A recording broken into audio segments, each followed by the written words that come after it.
Last month, the WSIB announced a long-awaited policy change for mine workers who were exposed to McIntyre powder many decades ago. They'll now automatically be approved for claims relating to Parkinson's disease. But the activists and retired miners here in the Northwest who had been fighting for the change say they aren't done yet. TBT's Lee Noonan's reports.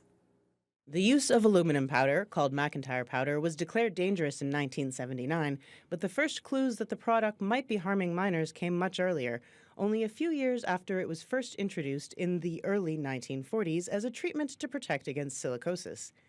The activists behind the McIntyre Powder project are now calling on the Government of Ontario to formally apologize.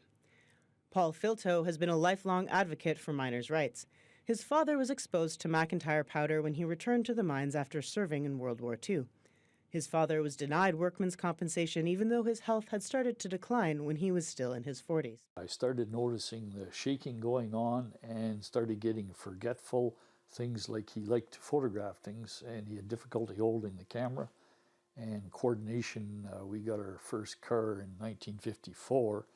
It wasn't too long after I began to notice, like I was, I'm a little kid at this time, but I see that he's having difficulty braking, coordinating the driving with the braking, which is kind of scary, Hugh Carlson's WSIB claim was also denied.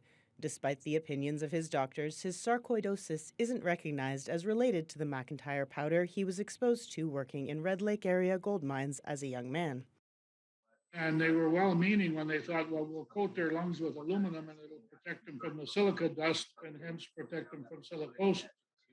And so everybody sat in there and they sprayed aluminum dust in the air. You can smell the something foul in the air. Like it was just sort of something that everybody accepted. Finn Andersen retired as a driller many years ago, but he learned only last week that his Parkinson's may have been caused by his career in the mines. There was a little story in the paper on the front page, and I just happened to read it.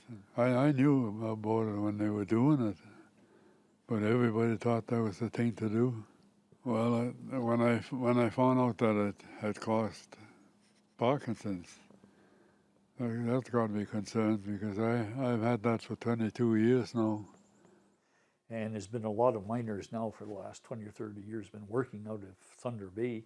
And there's a real expansion of mining going on, especially with this ring of fire coming.